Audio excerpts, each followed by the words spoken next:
First off, I want to start by mentioning that my wife is a cancer patient. She unfortunately started losing her hair due to chemotherapy and she's been incredibly insecure about it, her lack of hair in particular. She got a wig and started wearing it. I don't mind it, I 100% support her since she only wears it around family and friends. My sister lost her apartment after a messy divorce and moved in with her twin daughters, 16, almost a month ago. Things been going well except my niece's constant remarks about my wife's wig. They got so hung up on it and kept asking lots of questions about it. They asked to take turns to try it on, suggested they straighten it with the straightener and so on, which was exhausting. They even pressured to see her without it, but my wife was uncomfortable and refused. Yesterday I got home and found that my wife was locking herself in the bedroom and crying.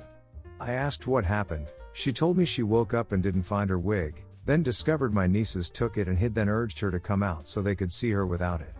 My wife repeatedly asked them to give it back, but they started laughing and recording. My wife had to lock the door to keep a distance because they didn't stop. I was fuming. I went into the kitchen and confronted them. They acted confused, but I was able to get the wig back.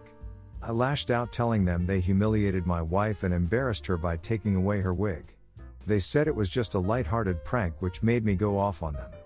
My sister got involved and said my wife was just being too sensitive and the girls were just curious to see her without a wig, but she overreacted.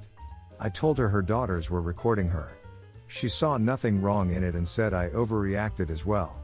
I lost it on her too and told her she and my nieces are no longer welcome to stay at my home and they needed to leave. I later let them know about the eviction since they thought I wasn't serious and they started crying, begging that I let it go. But my wife is no longer comfortable around them after what they did.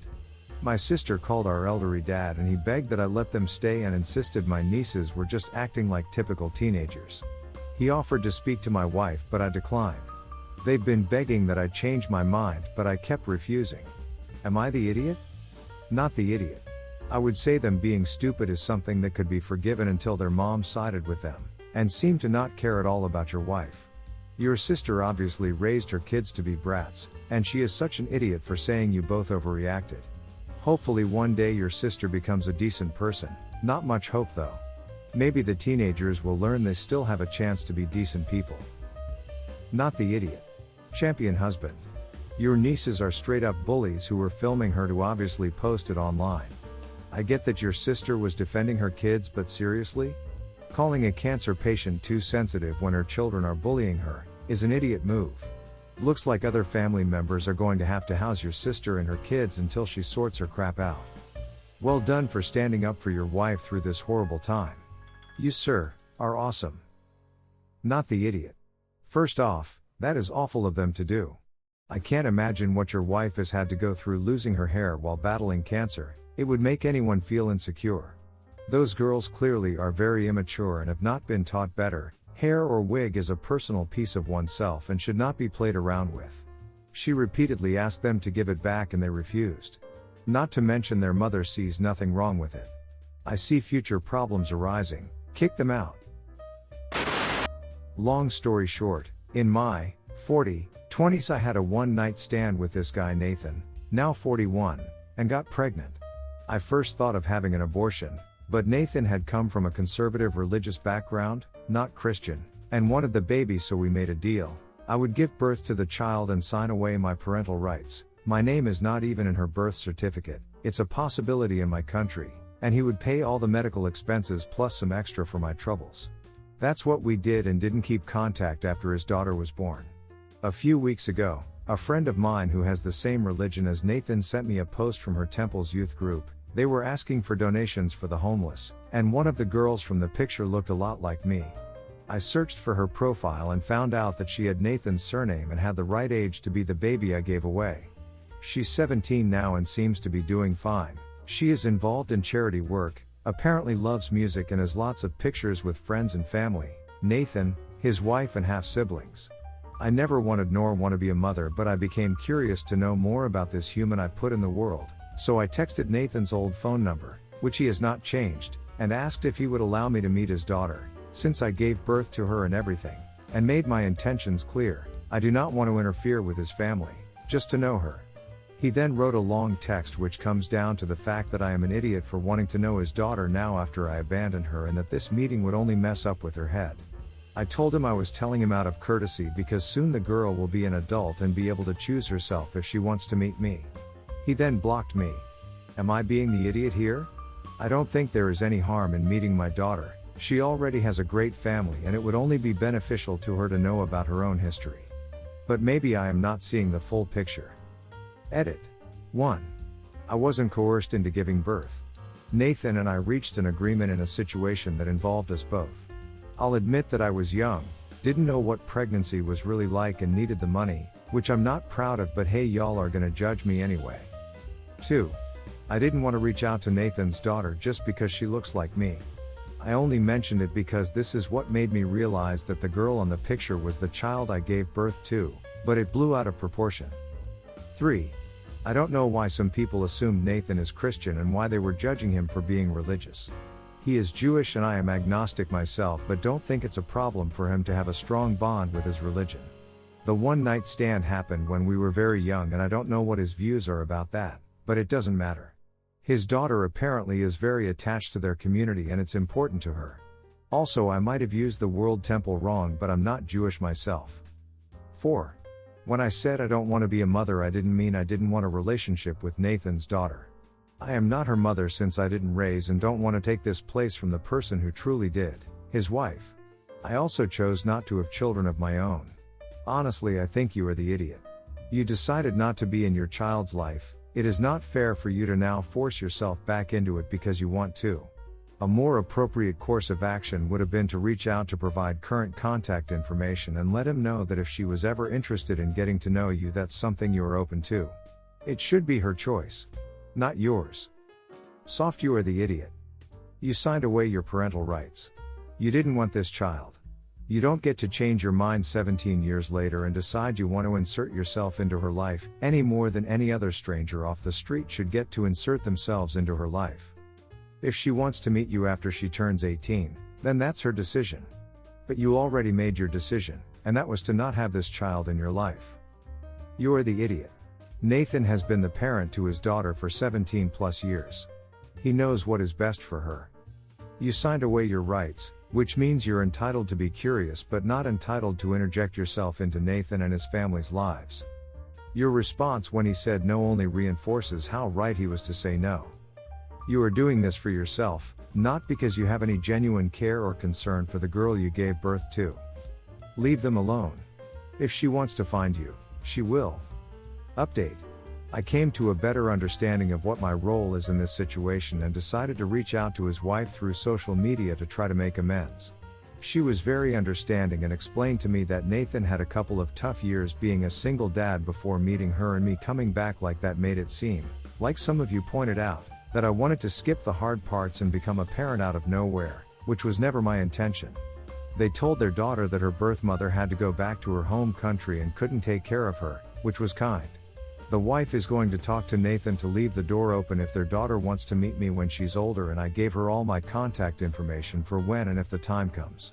I'll admit I was being a bit selfish here, so that is the best ending I could hope for. Thank you. The more I think about it, the more I feel bad about it and the more I feel like an idiot. My whole life my mother has compared me to my older sister. She would always put her on a pedestal and praise her. I could literally never win with my mother. Nothing was ever good enough. I was constantly criticized for everything. When I got engaged, things changed. My mother was excited and wanted to be involved. My partner and I wanted to elope, but my parents said they'll pay for a small wedding as they paid for my sister's. I finally had the attention I craved from my mother. Even if she was judging me for every single thing. My sister would make snarky comments. I knew she wasn't used to not being the center of attention when it came to our mother. On my Mehndi night, while I was getting my Mehndi done, my sister said she had an announcement. She announced that after years of infertility she was pregnant. Everyone was super happy and started congratulating her. It was like my mother forgot about me. The rest of the evening she neglected me, and my sister loved all the attention she was receiving. I get that it's exciting, she is finally pregnant after how long with the first grandchild, but this was calculated. She purposely did this at my event. Once everyone had left, I contacted my partner to tell him what happened and how upset I was. He understood why I was upset and suggested we go with our original plan, and get Islamically eloped. I knew my sister would pull something else at the wedding and my mother hadn't messaged me once. I was tempted but was worried about my parents spending so much money and things being non-refundable, so I called my dad. My dad understood how I felt and said to go for it. Luckily we had a day break-in between my mehndi and the nikah. My dad contacted the imam, and the next day my partner and I went with my dad, my uncle, my partner's brother and uncle to the mosque. We did our nikah, then went out to eat. It was honestly perfect, except my mother started calling me, so I blocked her. My partner and I booked a flight to Sydney and left. Once we got there, that is when I unblocked my mother and told everyone on Insta. My and my husband's phones have been blowing up with calls and messages from everyone calling me immature and a brat for doing what I did and disrespecting my mother. My mother's messages are all about me embarrassing her and everyone gossiping. And all the money she spent and booked on stuff for me. I feel like an idiot because I wasted that money, even though my dad said it was okay and they can still celebrate just without us. I feel bad for my husband. Everyone is talking about how he married an immature brat. I can't fully enjoy this spontaneous trip even though my partner and my dad have told me I should block everyone and enjoy my holiday. Maybe I overreacted? Am I the idiot? Your dad gave you the green light and protected you from further problems. He clearly doesn't care about the money. Your sister is clearly your mother's golden child. My only concern is the wedding guests. Were there people who loved you and wanted to celebrate your marriage? If there was no one else, you're clearly not the idiot. But if you abandoned the wedding and only told friends through Instagram, then you let your mom and sister win. And you hurt the people who love you. Not the idiot, you stated it, your mother had her favorite, your sister would have chosen another time to announce her pregnancy, yet she did it during your event. Your mom is you hurt because she was finally given a reality check about her favoritism and missed on a beautiful experience. You had said that they keep on talking down to you and criticizing you. Why keep allowing that? Enjoy your honeymoon and the time with your husband that truly loves you and supports you. Who cares what others have to feel? Do you and be happy. Congratulations. Not the idiot, and your dad supporting you proves you did the right thing. I love it when people say that people message them, calling them immature. Like texting someone to tell them that is mature behavior. Your mom needs to know that this was a consequence of her and your sister's actions. Tell her that she knows full well your day would have been turned into your sister's day somehow, so you finally had an occasion that she couldn't ruin. Your wedding, your rules. I, 33, have been with my BF, 35, for over 10 years now. We have 2 kids together, twins, aged 8. I have an older sister, 38, Nina, who is getting married to Dan, 37. She has a 16 years old and a 5 years old from her previous relationship. She have known Dan for about 2 years. Her wedding is in 2 weeks' time. I was meant to be a maid of honor and had my final dress fitting and everything about a week ago, since Nina is very particular how she wants her wedding to go, so the dresses took 2 to 3 months to be made. The MOH dress and bridesmaid dresses are slightly different, where MOH dress looks more upgraded compared to bridesmaid and is closer in style to the bride dress. Because I'm her only sister, Nina said she couldn't imagine anyone else wearing the MOH dress. Last week I found out that neither my boyfriend nor my twins are invited to the wedding as my sister has canceled their invitations. The wedding is not child-free since her kids and our nephews and nieces are going to be there.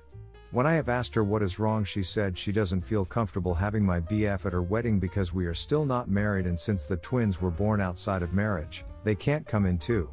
I was furious and have reminded her that she herself has 2 kids that were born outside of marriage. This is her first marriage, and she is currently pregnant with another one.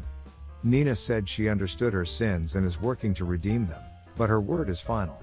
So me, alongside with few others bridesmaids, have pulled out from the wedding and told her we will not be coming since Nina decided to uninvite our boyfriends and kids. I have also said I will not be giving my Mo dress either since I have fully paid for it and for all the fittings.